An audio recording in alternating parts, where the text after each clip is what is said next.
I'm Sarah. Welcome back to my channel where I talk about my journey to sustainable health and meaningful success. If you're coming back and you've already subscribed, welcome back.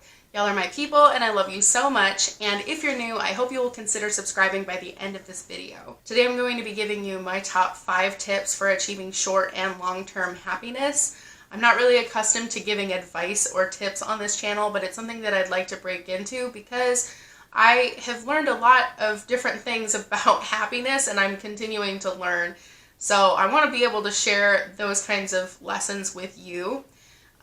If none of my advice resonates, stick around to the end because I'm going to give you a handy little short-term happiness trick that I learned, which is just ridiculous. I do want to give a couple disclaimers that number 1, I am not a medical or mental health professional, and number 2, this is only from my experiences and should not be taken as medical or psychiatric advice. It's just advice from a friend to a friend, okay? On this channel, I've talked a little bit about my depression and suicidal thoughts while I was in college, and it was a really difficult year for me. It was my sophomore year of college and I really felt stuck and I didn't know how to get out of the situation that I was in. I'm going to link the video that I talked about that, depression and binge eating disorder, down below. And if you want to check that out, definitely you should. But it actually took me reaching out and calling a hotline for them to kind of walk me through the initial steps of addressing the very serious self-harm thoughts that I was having. And then from there, I actually started going to counseling with my university free program. They gave me like 12 sessions just to kind of get some sort of like movement. And then from there, I started applying. I applied to Mercy Multiplied, which is a ministry for young women who are in trouble. And also I applied to be a teacher in an inner city school in Wisconsin for the Center for Urban Teaching. So that's my first tip. If you are online Googling how to get happy because you're really in a spot where you feel like you're absolutely stuck and you have no idea how to get yourself out of the situation that you're in, ask for help. That could be medical advice, that could be actual like just friends or family or anybody that can help you. If you set aside your ego and learn how and who to ask for help, that definitely can get you unstuck from a situation where you might not have all of the resources that you need. In order to extract myself from that depression, I did choose to volunteer with the Center for Urban Teaching and teach elementary age kids in a summer school program for inner city youth. And then from there, I volunteered at my university for their Threshold program that welcomed new students to the school. And from there, I started getting out of that social isolation that I was in. I started making new friends and I started gaining confidence in myself and gaining more pride in myself and my abilities to help others. So the second tip that I have is to volunteer or give or basically get the attention off of yourself and start looking to other people and see how you can help them. By the time I ended up taking my medical leave of absence from my university, I was in a really terrible medical state where I ended up going to a therapist, a dietitian, a doctor that helped me with walking issues, and I had to see a gynecologist for other hormonal issues that had built up over time through extended stress and extended circumstances that I literally was just fighting tooth and nail, but it got to a point where I had to take a medical leave of absence from school. And then later on, a few years later, I left Amway, which was my multi-level marketing group, which I talk a lot about on this channel.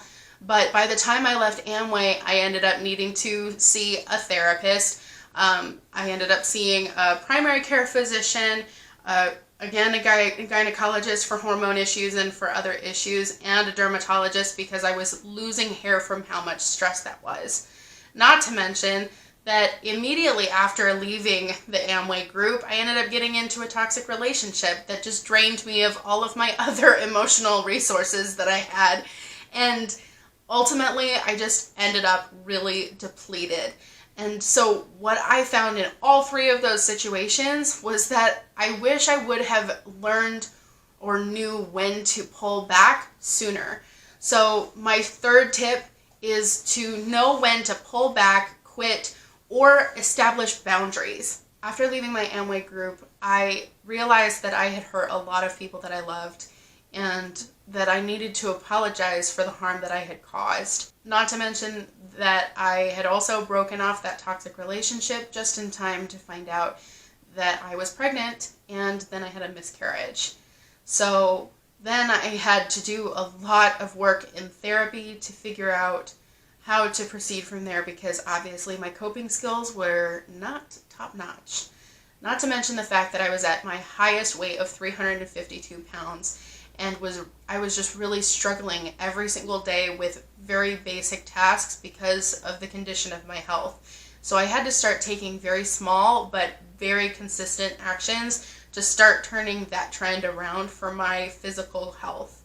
So my fourth tip for becoming happy, short-term and long-term, is to put in some work, even if it's hard. So sometimes that could be a short-term fix. Like if you're feeling bloated or you're feeling really lethargic, forcing yourself to take a little walk might actually instantly change that. You don't necessarily need to change your mood, you just have to change the physical state that you're in, and your mood will follow. Some of that will actually produce long-term results. For instance, if you are at an unhealthy state, either mentally or physically, you might not instantly feel better, but by taking small, seemingly insignificant actions over a long period of time, it will produce incredible results. And finally, there are some things that are happening in the world, especially at the time of this filming, that would definitely indicate that happiness is not always in our control, or how we feel about a certain situation won't always be happy no matter how much you want to be happy. There are just certain circumstances that it's just hard and it's just sad. And you can choose to have a better attitude, and there's a lot of different ways to change your attitude about certain situations, but that doesn't necessarily mean that you're going to be happy in the exact moment that you want to be happy. You want to feel joy, but you really feel like the burden of everything going on around you. What I have found in coping with the kinds of things that are happening in the world today is to have morals and to stand by them. And that's tip number 5, is to actually align your actions with your values and beliefs. When we know in our heads that there's something that we ought to be doing, or there's something that really is nagging you, that really needs to be addressed, but you continue to not address it, it just creates a term called cognitive dissonance, which basically just means that your actions are not aligning with what you really believe in your core. And that actually causes a lot of frustration, anxiety, guilt, shame, and a lot of negative emotions. When you realize that you actually have values and morals, and then you align your actions to meet that, it might actually mean some restraint.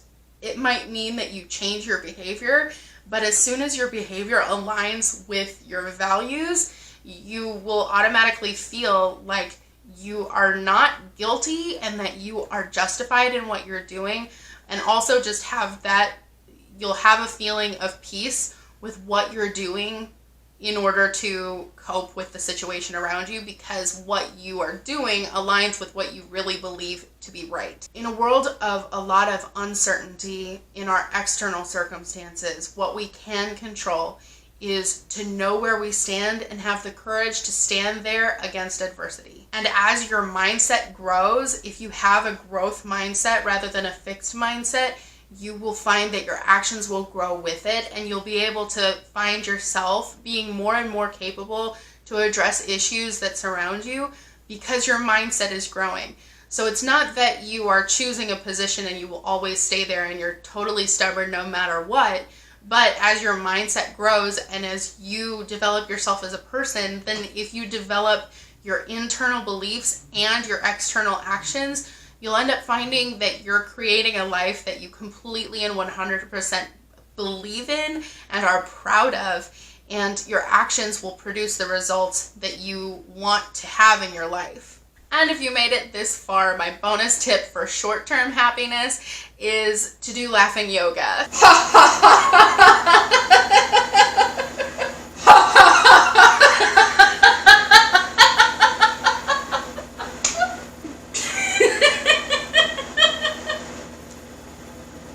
I know it's ridiculous, but it actually works, okay? So if you don't believe me, try it.